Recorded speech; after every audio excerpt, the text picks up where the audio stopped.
আমরা যে কয়েক লক্ষ টাকাও এক মাসে ওনারা আসে, আবার হয়তো কোনো মাসে একটু কম আসে, কোনো মাসে বেশি আসে। তো যাই হোক, এখন আমার মনে হয় যে উনি খুবই ভালো একটি উদ্যোক্তা এবং আমি বলবো যে কোটি টাকার মালিক হয়ে গেছেন মনে হয়। তো ছন্দের জাদুকর সত্যেন্দ্রনাথ বলেছেন, জোটে যদি একটি পয়সা খাদ্য কিনিও ক্ষুধার লাগি, জোটে যদি 2টি পয়সা অর্ধেকে তার ফুল কিনিও হে অনুরাগী। ডিয়ার ভিউয়ার্স, আমি এসেছি আজকে একটি ফুল বাগানে, বাণিজ্যিক ফুল বাগান। সেটি হচ্ছে এখানে গোলাপ, মূলত গোলাপ চাষ। তো গোলাপ চাষ নিয়ে আজকে কথা বলবো। আসলে গোলাপ বাণিজ্যিক আকারে এখন প্রচুর পরিমাণে চাষ হচ্ছে। শুধুমাত্র যশোরেই যে গোলাপ হয় তা কিন্তু নয়, এখন বগুড়া, গাইবান্ধা, রংপুর বিভিন্ন জায়গায় কিন্তু গোলাপের চাষ হচ্ছে। আমি আছি রংপুর জেলার পীরগঞ্জ উপজেলার আজমপুর নামক একটি গ্রামে। এবার সেখানে আজকে আমরা দেখব যে কি করে বাণিজ্যিক আকারে গোলাপ চাষ করা হচ্ছে এবং এই গোলাপ চাষি কিভাবে লাভবান হচ্ছে এবং এই চাষের সমস্যা কি এবং সম্ভাবনা কি, এটি নিয়ে আলোচনা করব। আশা করি সবাই আমার ভিডিওর সঙ্গে থাকবেন। আমি এই মুহূর্তে কথা বলবো এই গোলাপ বাগানের যিনি কর্ণধার, আমাদের সেই গোলাপ চাষি মোহাম্মদ সাইদুল ইসলাম, তার সঙ্গে কথা বলবো যে আসলে কিভাবে এই তরুণ বয়সে, খুবই অল্প বয়সে ইনি একজন সফল উদ্যোক্তা, গোলাপ উদ্যোক্তা হয়েছেন। কিভাবে ইনি এই গোলাপে সফল হলেন বা কিভাবে ব্যবসা চালিয়ে যাচ্ছেন, উনি বিস্তারিত ওনার কাছে আমরা শুনবো। সাইদুল ইসলাম, আসলে আপনি কত সাল থেকে গোলাপ চাষ শুরু করলেন?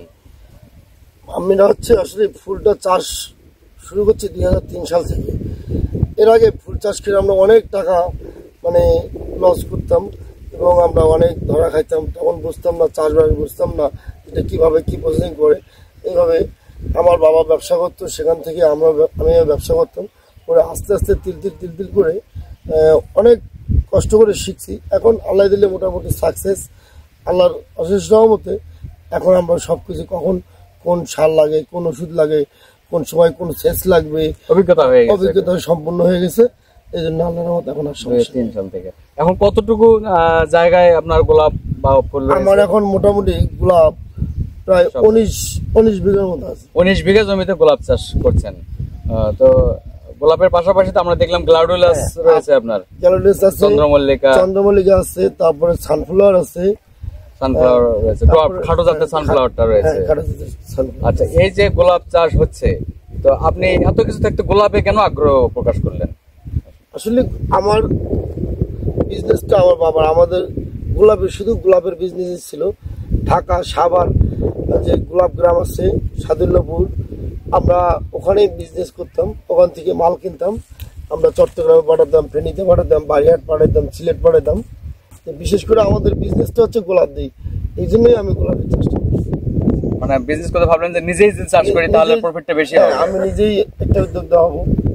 আচ্ছা, এখন আপনার এই গোলাপ এখন 19 বিঘা জমিতে কি পরিমাণে, এটা তো অনেক পরিশ্রমের কাজ, অনেক ধরনের পোকামাকড় আক্রমণ আছে। এটা কি ধরনের জাত? এই জাতটা কি? এটা এই গোলাপটা এইটা হচ্ছে চায়না জাত না? চায়না জাত। কয় কালারের আছে এখানে? এখানে হলুদ আছে, লাল আছে, পিঙ্ক আছে, সাদা আছে, বেগুনি আছে, পার্পল আছে, অরেঞ্জ আছে। এই সব মিলে টোটাল 15-16টা জাত আছে। 15-16টি জাত রয়েছে। তো আমরা এই যে গোলাপের যে আসলে উৎপাদন খরচ, কেমন টাকা বিনিয়োগ করতে হবে, আসলে পার বিঘায় কেমন খরচ হয়? আসলে আমাদের দেশে আমাদের সরকারও এটা বোঝে না, আর আমাদের দেশের পাবলিকও এটা বোঝে না। মনে করে ফুল সামান্য একটা চাষ, ফুল যে বিশাল একটা বিনিয়োগ। ভালো মতো যদি একটা ফুল চাষ করা যায়, আপনার 1 বিঘা জমিতে 30 লাখ টাকা লাগে। আর যদি নর্মালে করতে যায়, তাও 1 বিঘাতে আপনার মিনিমাম 8 থেকে 10 লাখ টাকা লাগে 1 বিঘা চাষ করতে। এটি ব্যয়বহুলও বটে, প্রচুর লেবার লাগে এবং প্রচুর হচ্ছে প্রথম যখন লাগাইতে হয় প্রচুর পরিমাণ গোবর লাগে। চারাগুলো কোথা থেকে ম্যানেজ করছে? চারাগুলো আমরা ইন্ডিয়া থেকে আনছি, পুনে থেকে আনছি। পুনে থেকে কিভাবে আনলেন? ওখান থেকে পুনে থেকে হচ্ছে প্লেনে করে কলকাতা আনছি, কলকাতা থেকে আবার বেনাপোলে আনছি। এটা কারা নিজে গেছিলেন না কোনো মাধ্যম আছে? আমাদের মাধ্যম আছে, আমাদের ইন্ডিয়াতে এক ভাই আছে। যারা গোলাপ চাষ করতে চান, যদি তাদের চারা লাগে তাহলে কিন্তু আপনার বিভিন্ন মাধ্যম আছে। আমি আমাদের সাইদুল ভাইয়ের সাথে আপনারা যোগাযোগ করতে পারেন, যে ওনারা কোথায় গেলে আপনি চারা পাবেন সেটা কিন্তু তথ্য উনি আপনাদেরকে সরবরাহ করতে পারবেন। ইনশাল্লাহ আমি স্ক্রিনে সাইদুল ভাইয়ের নাম্বার সহ দিয়ে দেবো, তার সাথে যোগাযোগ রাখতে পারবেন। আচ্ছা, তারপরে হলো যে এই যে ইনভেস্টমেন্ট, আসলে এটার আয়টা কেমন হবে? 1 বিঘা জমিতে আসলে বছরে কি পরিমাণ লেবার লাগতে পারে, সার খরচ, চারা খরচ, স্প্রে করতে হবে, বালাইনাশক, এগুলো স্প্রে করতে কত টাকা খরচ হতে পারে বছরে? বছরে সব মিলে 8 লাখ। 1 বিঘা জমিতে তো 8 লক্ষ টাকা প্রথম স্টেপে লাগবে, সেটা তারপরে আবার 3 মাস তো কোনো এখান থেকে বেনিফিট পাবে না। 3 মাস একটা খরচ চালাইতে মিনিমাম প্রায় 1.5 টাকা 2 লাখ টাকার মতো লাগবে প্রতি, মানে এই 3 মাসে। তারপরে থেকে ওনার মানে প্রোডাকশন আসবে, তখন একটা টাকা পাবে, তখন আর সমস্যা হবে না। আচ্ছা, এখন এই পাইকারি মার্কেটে তো আপনার গোলাপ কাটিং কতদিন লাগানো, কতদিন পরে কাটিং শুরু হবে? লাগানো 3 মাস পরে কাটিং। 3 মাস পরে কাটিং শুরু হবে। একবার লাগালে বাগান কত বছর টিকবে? এখন একটা বাগান সে যদি ভালো কৃষক হয়, পরিচর্যা ভালো করে, একবার বাগান না গেলে 10-15 বছর খাই। 10-15 বছর এটা এখান থেকে ফল নেওয়া সম্ভব, ফসল নেওয়া সম্ভব। তাহলে আপনি যে গোলাপ হিউজ পরিমাণে গোলাপ উৎপাদন করতেছেন, আমরা দেখছি যে কিছু র্যাপিং, এটাকে কি বলে? এটা ক্যাপ বলে। এই ক্যাপ, এই কলিতে আপনি ক্যাপ লাগাইছেন। এটা আমরা চায়না থেকে ইম্পোর্ট করতে হয়, ইন্ডিয়া থেকে ইম্পোর্ট। এটা পার পিস ক্যাপ কিনতে কত পড়ে এটা? এটা তো আসলে পিস হিসাবে না, কেজি হিসাবে। কেজি? হ্যাঁ, 1 কেজির দাম 1300 টাকা। 1300 টাকা কেজি। কত পিস উঠতে পারে 1 কেজিতে? 1 কেজিতে 1200 পিস, 1150 1100 এরকম। তার প্রায় 1 টাকার একটু উপরে, প্রায় মানে সবসময় 2 টাকার মতো খরচ সহ 2 টাকার মতো পার পিস খরচ। এটা কেন লাগাইছেন, কেন এটা লাগানোর উদ্দেশ্য হচ্ছে আমাদের ফুলের শেপটা ভালো হবে। ফুলটা ফুটবে, ফুলে একদম নষ্ট হয়ে যাবে না। এটা মানে বাগানে প্রেজেন্ট করা পর্যন্ত এর শেপটা ঠিক থাকবে, সেটা। আর পাপড়ি ঝরে পড়বে না, সতেজ থাকবে, কোনো স্পট পড়বে না। এটা ফোটার কতদিনের মধ্যে এটা লাগাতে হবে? এটা যখন একটু কলিগলি মানে এই যে যেমন এটাতে লাগাননি, এই যে এটাতে লাগাবেন, লাগানো হবে। এটা আজকে লাগানো হবে, আজকে লাগানো হবে। এরকম যখন একটু গুটি গুটি হয়ে যায় তখনই লাগাইতে হবে। একটু গুটি সাইজ, মার্বেল সাইজ হলেই ঢুকাই দিতে হবে, ক্যাপটা ঢুকাই দিতে হবে, যা ফোটার আগে ঢুকাই দিতে হবে। তো এটার জন্য আসলে এক্সপার্ট দরকার আছে, আপনার শ্রমিকরা হয়তো এক্সপার্ট হয়ে গেছে, অনেক এক্সপার্ট হয়ে গেছে। এখন একটু বলবো যে আসলে আয়ের কথা, যে এই গোলাপ মার্কেটে দেন আসলে কত পিস পাইকারিতে বিক্রি হয়, কত টাকা পিস? এটা তো কাঁচামাল, সময় 5 টাকা, সময় 10 টাকা, সময় 20 টাকা, মার্কেটের উপর সাপ্লাইয়ের উপর নির্ভর করে। সর্ববেশি 30 টাকা বিক্রি হয়, 50 টাকা বিক্রি হয়। ভ্যালেন্টাইন ডে হলে বেশি বিক্রি হবে নাকি? ভ্যালেন্টাইন ডে তো সবাই একটা ইয়া থাকে। তবে আধুনিক জীবনে, দর্শক মূল্য, আধুনিক জীবনে গোলাপের থেকে সকল ফুলেরই চাহিদা বেড়েই চলছে। কারণ দোলনা থেকে কবর পর্যন্ত এখন মানুষের গোলাপ দরকার হয়। মানুষের যেদিন জন্মগ্রহণ করে সেদিনও তাকে গোলাপ দিয়ে অভিবাদন জানানো হয়, যেদিন সে মৃত্যুবরণ করে সেদিনও তাকে গোলাপ দিয়ে শ্রদ্ধা নিবেদন করেই কিন্তু তাকে বিদায় করে দেওয়া হয় এই পৃথিবী থেকে। সুতরাং দোলনা থেকে কবর পর্যন্ত এই আধুনিক সভ্যতার যুগে ফুলের ব্যবহার কিন্তু দিন দিন বেড়েই যাচ্ছে, যেখানে এটির মার্কেট কিন্তু প্রতিদিনই বাড়ছে। গোলাপ ফুলের মার্কেট সারা বিশ্বেই বেড়ে যাচ্ছে। এমনকি আমরা জানি যে ইটালি, সুইজারল্যান্ড, যে সকল দেশে সুন্দর সুন্দর ফুল হয়, সে সকল দেশেও কিন্তু সারা বিশ্বে তারা এক্সপোর্ট করতেছে। সুতরাং বাংলাদেশেও কিন্তু গোলাপ চাষ করে বিদেশেও কিন্তু আমরা রপ্তানি করতে পারবো বলে আমি মনে হয়।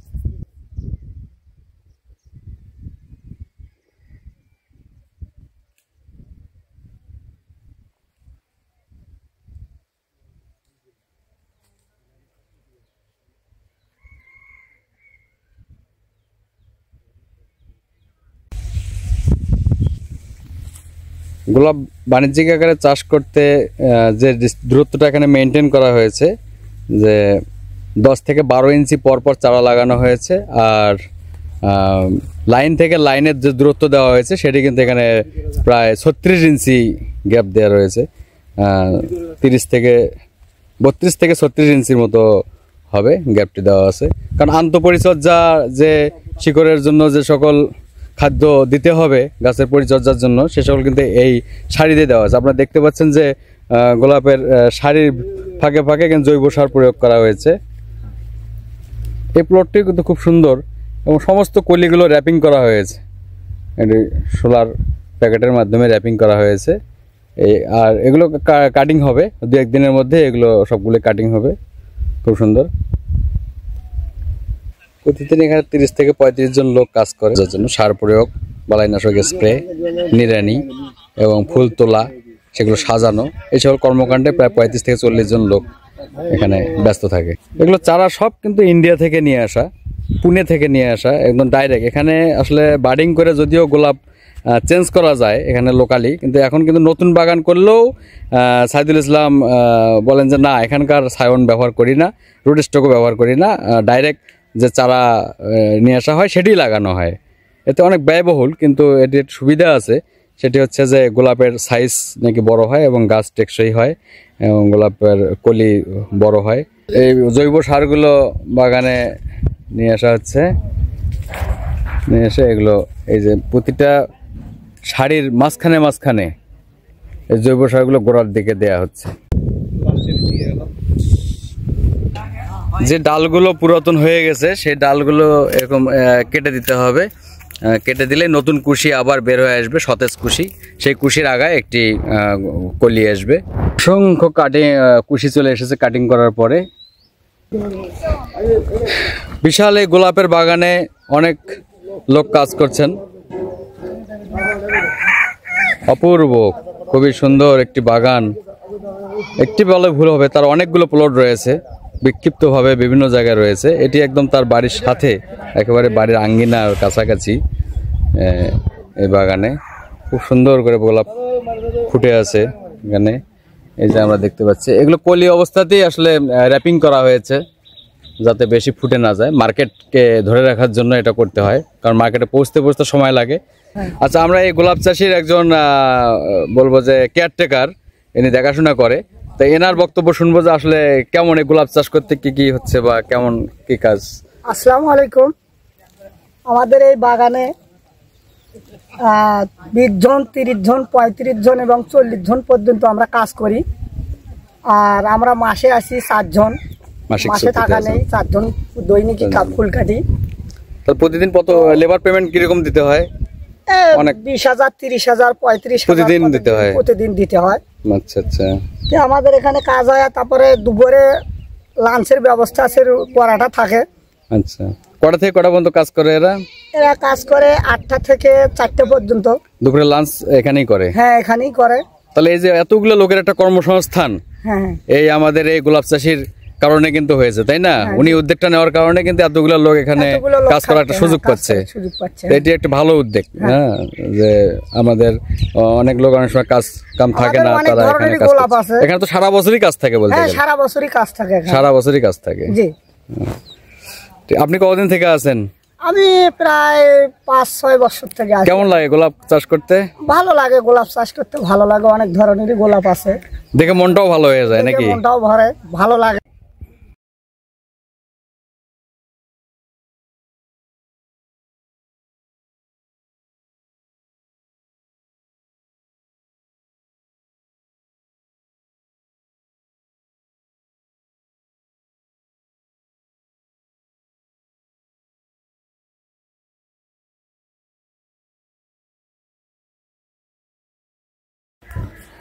ফুল কেটে নিয়ে এসে এভাবে ছায়ার মধ্যে রাখা হয়, এভাবে বান্ডিল করা হয়েছে এবং গোড়াটা পানিতে রাখা হয়েছে, কারণ এগুলো সকালে কাটা হয়, আসলে বিকেলে গাড়িতে পাঠানো হবে। আগামীকাল সকালে এগুলো ঢাকার বাজারে বিক্রি হবে। তো আসলে এরকম এই যে ক্যাপ পরাই আছে, আবার এখানে আবার দেখছি যে এক ধরনের হার্ড পেপার দিয়ে গোলাকার করে করে তোড়ার মতো করে রাখা হয়েছে। এটা তো পানি আছে, এগুলো বালতিতে রাখা হয়েছে, পানি দিয়ে রাখা হয়েছে। তো এগুলো কেন এভাবে, কেন আসলে এটা কেন করা হয়? এটা হচ্ছে মানে আসলে বাছাইজাত করে এখানে আমার বাইরে বিভিন্ন কান্ট্রিতে ওরা প্যাকেটিং করে বিক্রি করে, আমরা ওই সিস্টেমে করি। এ গ্রেড, ওইটা হচ্ছে বি গ্রেড, এইটা হচ্ছে সি গ্রেড। ও আচ্ছা, 3টে গ্রেড রয়েছে। গ্রেড রয়েছে, এই কারণে এটা হচ্ছে প্যাকেটিং করা হয়। ও আচ্ছা, তাহলে এই কার্টুনে যেটা দেখা যাচ্ছে এ গ্রেড ফুল, এটা এটা বাজার মূল্য একটু বেশি, বাজার মূল্য বেশি। আচ্ছা, তারপরে ক্যাপ আলাটা হলো বি গ্রেড। না, ক্যাপ আলাটা এই যে খোলাটা, এটা হচ্ছে আপনার এইটা হচ্ছে আপনার বি গ্রেড। এটা হচ্ছে বি গ্রেড। এটা বি গ্রেড। বি গ্রেড কেন হলো, এটা কি সমস্যা? এটা হচ্ছে ছোট এবং এক সাইজ, হ্যাঁ, এই জন্য এটা হচ্ছে বি গ্রেড। এইটা হচ্ছে সিগারেট, এটা ফুটে গেছে একবারে? না, এটার স্টিক আরো ছোট এবং ফুলও ছোট, এই জন্য হচ্ছে এটা সিগারেট। এটা সাইজের উপর বিক্রি করা হয় এবং দামও পার্থক্য আছে? দামও অনেক পার্থক্য আছে।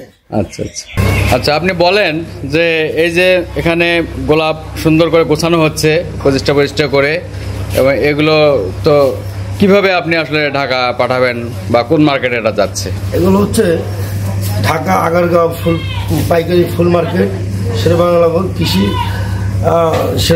কৃষি বিশ্ববিদ্যালয়ের ওখানে, এবং হচ্ছে আমাদের পাইকারি মার্কেট হচ্ছে চট্টগ্রাম চেরাকি পাহাড়, ওখানে যাবে। ওখান থেকে চিটাগাংয়ের বিভিন্ন অঞ্চলে, তারপর আপনার হচ্ছে সাতকানিয়া, পটিয়া, তারপরে হচ্ছে হাটাজারি, এগুলোতে যাবে, কক্সবাজারে যায়। আচ্ছা, আমাদের এই গোলাপ চাষির একটি ছোট আকারে ফার্ম রয়েছে। তা আমি জিজ্ঞেস করেছিলাম যে ফার্মটি কেন, উনি বলেছেন যে আসলে প্রচুর পরিমাণে গোবর গোলাপ চাষে ব্যবহার করতে হয়, সেটা চাহিদা উনি নিজের গরু থেকে পূরণ করে। আমরা ওনার কাছে শুনবো যে আসলে গরু পাশাপাশি পালছেন কেন। আসলে গরু কেন চাষ করা হচ্ছে, আমি গরু হচ্ছে কৃষি হচ্ছে প্রধান একটা একটা কৃষি মানুষের জন্য গরু হচ্ছে প্রথম একটা লাগবে, এবং গরুর যে গোবরগুলো হয় এই গোবরগুলোতে জৈব সারের চাহিদা পূরণ করার জন্য আমরা গরুর ফার্মে একটু ছোট আকারে করছি। আকারে রোগ বালাইয়ের আক্রমণ করে, কি কি ধরনের রোগ আসলে গোলাপে আক্রমণ করে বা কি লক্ষণ দেখা যায়? কিছু একটা লক্ষণ আছে, আজও পর্যন্ত আমরা সেটা করতে পারিনি। প্রথমে একটা হচ্ছে শীতকালে একটা ভাইরাস আছে, সেটাতে হচ্ছে আপনার পাতা ছাড়াই এবং কলি পচে যায়, হলুদ হয়ে যায়, হলুদ হয়ে সব পাতা পড়ে যায়। তারপরে হচ্ছে আরেকটা আছে কলি পচারি আছে, তারপর হচ্ছে তারপর হচ্ছে ডাল পচারি আছে, ডাল আগা থেকে শুকিয়ে আসে। এইটা একটা রোগ আছে। কোকড়া হয়ে যায়, মাকড় আক্রমণ, ওটা হচ্ছে মাকড়, আপনার হচ্ছে কোকড়া লাগে যায়, মাকড় লাগে, লাল মাকড় রেড মাইট ধরে আর কি। আরটা হচ্ছে যে জাপ পোকা বা আক্রমণও তো হয় এখানে, সব পোকা পাতার রস খায়, এরকম পাতা ছিদ্র করে খেয়ে ফেলে, লেদা পোকা, সেটারও তো আক্রমণ হয়। তো গোলাপে আসলে বালাই অনেক রয়েছে, যেহেতু এগুলো বিদেশ থেকে আনা হয়, বাংলাদেশের আবহাওয়ায় অনেক সময় তারা শুট করতে পারে না, একটু বৈরী আবহাওয়া বা একটু অতি বৃষ্টি অথবা অধিক ঠান্ডা, এই যে কোনো সমস্যায় কিন্তু গোলাপ খুবই সেন্সিটিভ, এবং তাদেরকে একেবারে শিশুর মতো লালিত পালিত করতে হয়, সবসময় তাকে পরিদর্শনে রাখতে হয়, বিভিন্ন ধরনের স্প্রে করতে হয়। সেই সকল ক্ষেত্রে আসলে অনেক সময় সাপেক্ষ এবং এগুলো কষ্টসাধ্য বটে। প্রথম দিকে আসলে এনারও অনেক সমস্যা হয়েছে, উনি বলেছেন যে এখন একটু এক্সপার্ট হওয়াতে উনি বুঝে গেছেন যে আসলে কোন ট্রিটমেন্টটা দিলে ভালো থাকবে। সেক্ষেত্রে এখন কিন্তু বাগানের অবস্থা অনেক ভালো। আমি অনেকদিন আগে একবার এসেছিলাম, 4-5 বছর আগে, তখনকার চেয়ে এখনকার বাগানের অবস্থা অনেক সুন্দর। তো যাই হোক, তো আপনি আমাদের যুবক তরুণ সমাজ এরকম উদ্যোক্তা না হয়ে তারা কিন্তু এই সরকারি চাকরি এগুলোর পিছনে ঘোরে, ঘুষ দিয়ে হলেও চাকরি নিতে চায়। তাদের উদ্দেশ্যে আপনি একজন উদ্যোক্তা হিসেবে, গোলাপ উদ্যোক্তা হিসেবে তাদের উদ্দেশ্যে কিছু বলবেন কিনা? আসলে আমাদের দেশে মানুষ মনে করে চাকরিটা সোনার এবং চাকরি হলে আমরা আসলে উদ্যোক্তা কি যে একটা জিনিস, উদ্যোক্তা হলে অনেক কিছু করা যায় এবং অনেক বেকার ছেলে মেয়েকে উভয়কেই মানে খাটানো যায়, তারা জীবন নির্বাহ করে এবং তারা অনেক সুবিধা পায়। এই জন্যই আমার খুব ছোট থেকে ইচ্ছা ছিল আমি উদ্যোক্তা হব এবং আমার একটা ফার্ম থাকবে, কিংবা আমার একটা মানে যে কোনো একটা ফ্যাক্টরি থাকবে। এটাই আমার জীবনে খুব একটা আশা ছিল যে আমি 2, 4, 5, 10টা লোক, 20টা লোক জানি আমি প্রতিদিন তাদেরকে আমার সেই মানে ফার্মে খাটাইতে পারি। অনেক লোকের বেকার সমাজ, নিজে তো আপনি লাভবান হচ্ছেনই চাকরির পিছনে না, যে আমি মনে হয় আপনি এই ব্যবসা করে বেশি আপনি পয়সা রোজগার করতেছেন এখন। আর একটা হচ্ছে যে এখানে এই যে গ্রামেরই 30-35 জন লোক সবসময় আপনার এখানে খাটতেছে, তাদের একটা কর্মসংস্থানের ব্যবস্থা কিন্তু আপনার মাধ্যমে এই হিসেবে আপনি মনে করেন যে একজন গর্বিত একজন উদ্যোক্তা। তো আমি আহ্বান জানাবো যে আসলে ভাই চাকরির পিছনে আমরা না দৌড়িয়ে আমরা আসলে প্ল্যান করব কি করে আসলে আমার যে সীমিত সম্পদ আছে এটা কাজে লাগিয়ে কিভাবে ডেভেলপ করা যায়, উদ্যোক্তা হতে হবে। বর্তমান সরকারের একটা কিন্তু তাদের একটি আহ্বান সবসময় যে উদ্যোক্তা বাড়াতে হবে। সেই হিসাবে আমাদের সাইদুল ইসলাম উনি কিন্তু বলতো তরুণ প্রজন্মের একজন উদাহরণ, যদিও উনি এখন পর্যন্ত কোনো রাষ্ট্রীয় পুরস্কার পাননি, তবে আমি সংশ্লিষ্ট যদি কেউ ভিডিও দেখে থাকেন রাষ্ট্রের, তো তাদেরকে আমি অনুরোধ জানাবো সংশ্লিষ্ট সাইদুল ইসলামের এই উদ্যোক্তার যেন উনি তার মূল্যায়ন যেন আমরা দেখতে পাই। কারণ মূল্যায়ন যদি পায় তাহলে উনিও যেমন উৎসাহিত হবে এবং আশেপাশের যারা তরুণ সমাজ এই বিষয়ে জানবে, তারাও কিন্তু উদ্যোক্তা হতে আগ্রহ প্রকাশ করবে। তো ভবিষ্যতে আমরা হয়তো সাইদুল ইসলামের কোনো একটি পদকে উনি ভূষিত হবেন আশা করা যায়। সামনে বিভিন্ন ধরনের পদক কিন্তু কৃষি থেকে মন্ত্রণালয় থেকে কিন্তু দেওয়া হয়, যুব উন্নয়ন থেকে বিভিন্ন ধরনের পদক দেওয়া হয়, বাণিজ্যিকভাবে উদ্যোক্তাদেরকে দেওয়া হয়। তো হয়তো সামনে এরকম কোনো পদক হয়তো আপনাকে আমরা দিতে পারি কিনা সেটা আমরা আহ্বান জানাবো আমাদের সংশ্লিষ্ট ঊর্ধ্বতন কর্তৃপক্ষকে। আরেকটি কথা হচ্ছে যে আসলে এখন যে প্রফিটটা হচ্ছে এতে তো আপনার সন্তুষ্ট, লাভের কথা নাই শুনলাম কত টাকা লাভ হচ্ছে, কিন্তু আমরা যে মোটামুটি তো আপনার আমরা যে মাসে কয়েক লাখও লাভ হতে পারে, এক মাসে কয়েক লাখ টাকাও লাভ হয়, তা হয়। এটি ডিপেন্ড করে আসলে সিজন টু সিজন। হয়তো যে সময় কলি বেশি আসে সে সময় লাভের পয়েন্ট বেশি হয়, যে সিজনে একটু কলি কম সে সময় তা আমরা যে কয়েক লক্ষ টাকাও এক মাসে ওনারা আসে, আবার হয়তো কোনো মাসে একটু কম আসে, কোনো মাসে বেশি আসে। তো যাই হোক, এখন আমার মনে হয় যে উনি খুবই ভালো একটি উদ্যোক্তা এবং আমি বলবো যে কোটি টাকার মালিক হয়ে গেছেন মনে হয়। তো যাই হোক, সাইদুল ভাইয়ের জন্য শুভকামনা থাকবে এবং আমার এই গোলাপ চাষের উপরে যারা এই ভিডিওটি দেখলেন, যারা ফেসবুকে দেখছেন তারা অবশ্যই ফলো করবেন, আর যারা ইউটিউবে দেখছেন তারা অবশ্যই ভিডিওটি সাবস্ক্রাইব করবেন। ধন্যবাদ সবাইকে।